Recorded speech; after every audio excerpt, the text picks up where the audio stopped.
Hey my good people, it's Tracy. We are on day 2 of our progressive exercise video. I know yesterday we were working on some getting mobility and some blood flow in the knee by bending the knees as we were on the floor. We're going to take today and do a little upper body. The great thing I like about trying to do upper body while you're lying down is it kind of helps the brain relax. So if you're trying to sit up or standing up and work the upper body, you get that overtone and everything starts to tighten up. So when you're laying down, it allows, like I said, the brain to relax and we can focus on this one area. So again, on left side affected, so I'm facing you so you can see, I'm going to utilize my non-affected arm to actually raise the arm. So some of you, you still may have a lot of spasticity and tone in the elbow, so your arm may not go up as straight. So even if you're bent in this position, our goal is to get this shoulder blade, the scapula, up off of the ground. So again, I can move my arm, but to assist you with getting the exercise done correctly, I am actually utilizing the strength of my right arm and not moving it on my own. So your goal here is to do this 15 times. And we're literally taking this up and as far as you can go. So I'm stopping here as if for some of you who do not have the mobility to get the arm all the way up, we're stopping here. So if you can't get it all the way up, you're going to look like this.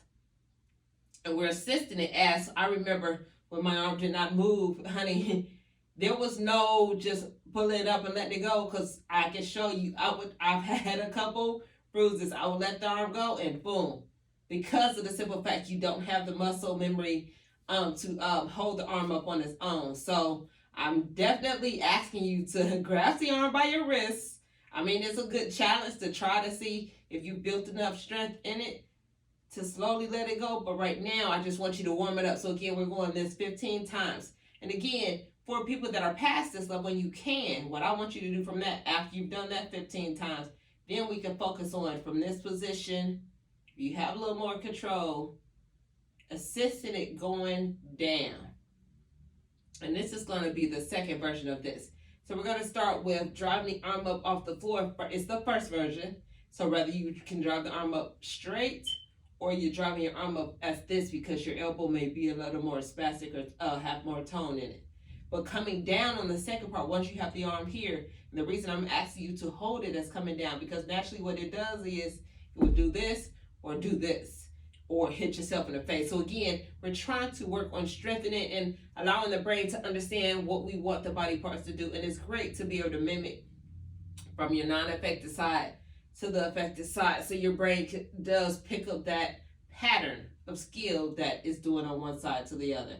So this right here is going to be 15. And again, do not be discouraged. If your arm isn't straight here, you may not even be moving as fast. We can have the same thing. I still want you to assist it going back down. So wherever you are at, this is what I want you to do. And then I'll even take it to this level. If your elbow is so spastic you can't get it straight at all, and because I'm trying to squeeze my hand so tight to stay closed, I'm pushing my nails in. So what I'll have you do for you, what I want you to do is, if this is your elbow and you're not getting any motion, I want you to work on just doing this. Pushing it back down and driving it back up. So this is where you'll be at for 15. So we're trying to make sure we hit everybody, every progressive level you're at. So that'll be our 15 for this. And from this, now we're going to take it to even further position. So if we're able to get the arm here, and this was one of my favorite exercises, let me tell you, because this is when I got my hand to open, because I would try this on a regular basis. I would go from this position. At one point when I was able to get the arm up, the scapula still wasn't as strong. I had to protect it because literally it would just drop over. It would be great if it dropped back because that's what we want, but it would literally just fall over this way. So I had the assistance of driving this arm back as such overhead. And the great thing is everything's behind you. Everything's relaxed. You're not overthinking anything. And you're just telling your mind, telling your brain, hands open, hands open, hands open. And really, it's great to do it with your non-affected side as you're trying to do it. So now my hand is up over my head. And we're trying to tell our body and our brain, we're trying to open his hand. So to me, it worked great when I did it with the opposite side. So after I assisted it this way, and I will say in the beginning, this was not a fun exercise because I was very tight back here. It was great stretch, but at the same time it hurt. So saying that to say, I would say if you could take a little pain, that's good, as long as you're not harming yourself. So a lot of times it just depends on how your pain tolerance is. Somebody may say, okay, if that's hurting, or you may want to stop because it's hurting. But over time, what happens is because that muscle is so stiff, yeah, it's going to hurt into it. So it's just like you're stretching. So I'm saying that to say, don't necessarily stop because, oh, it's hurting. So slowly take it in, and then eventually it gets easier. So what I would do for this is assist it now. We're going to break it back up slowly. And you can have a position where you can stop here and take it back overhead, really stretching it out. Or we can go all the way through for a full version, all the way through, driving it right back down. And I'm telling you, it'll be a big difference from trying to do this lying down and actually sitting up or standing up. Your arm is a lot stiffer. So again, we can have the position here, all the way back, or we can just drive it here and back. So it's like winding up. So again, making this video for all levels. So wherever you are, make sure you're challenging yourself. And once again, our goal is going to be 15. And I don't ever want to ignore our non-effective side. Just as we strengthen our effective side, we want to strengthen our non-effective side. So take your time. And this would be great for you to get a rest on this side, so you could go and do 2 to 3 more sets. So once you've done one over here on your left, now we can do the same thing on our opposite side. So whether your arm is doing this, whether it's going up straight, stopping, halfway, full, we want to make sure you're giving both sides the attention. So that's our first part of our upper body exercise that I want you to focus on.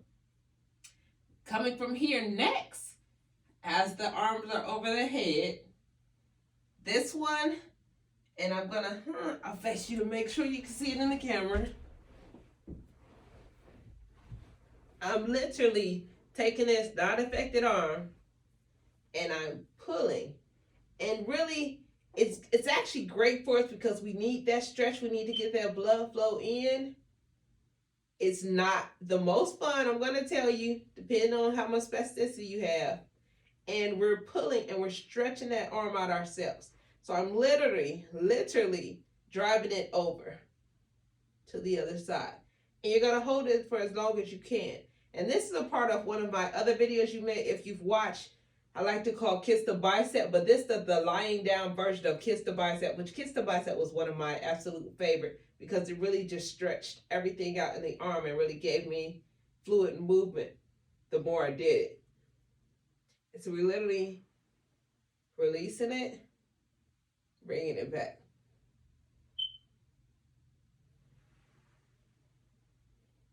Doesn't seem like a big movement, but when I tell you it works wonders, and just bringing it over as far as you can. And remember, always do not harm yourself, especially if you may not have your full feeling.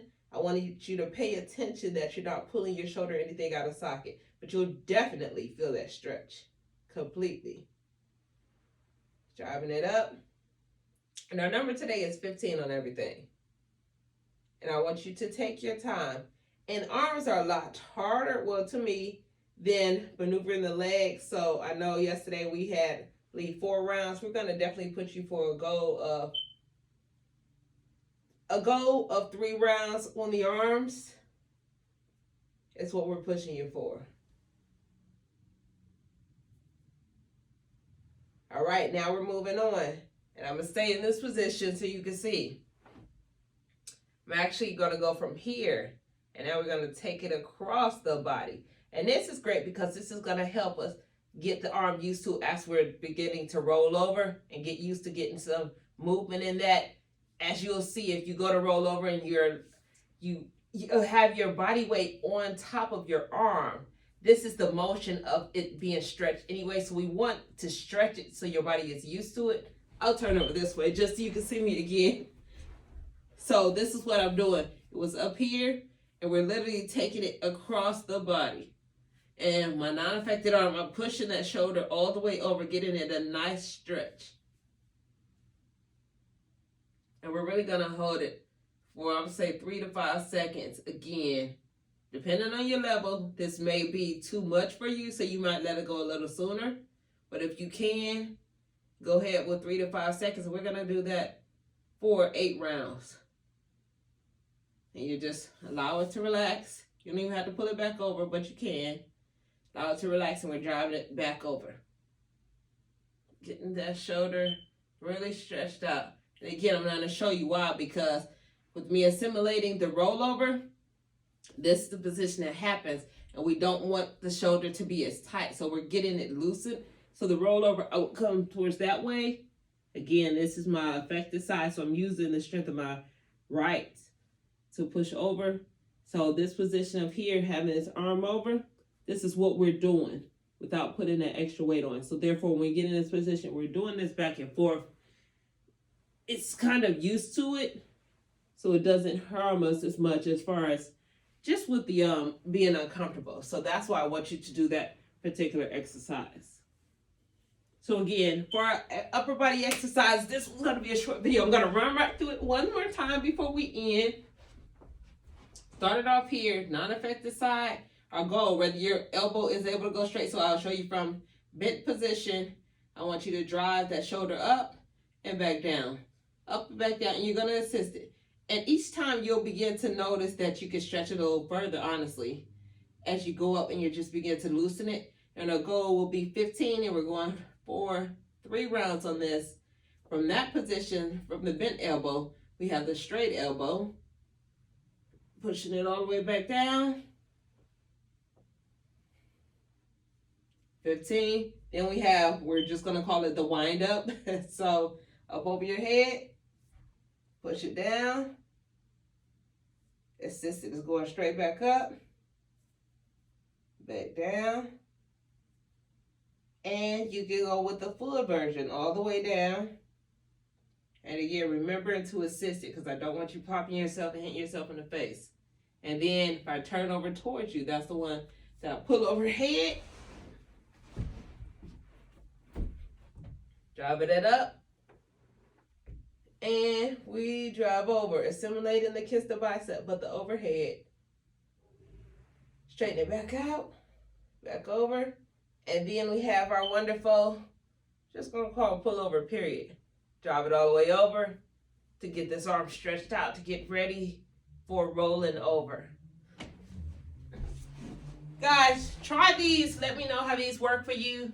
And if, again, I need to do a little more explanation, go a little slower, a little faster for you, let me know where you are in your progression of recovery. All right, thank y'all. Reach out to me all social media sites on BodyTraceFit. And I pray this helps you in some type of way. Bye.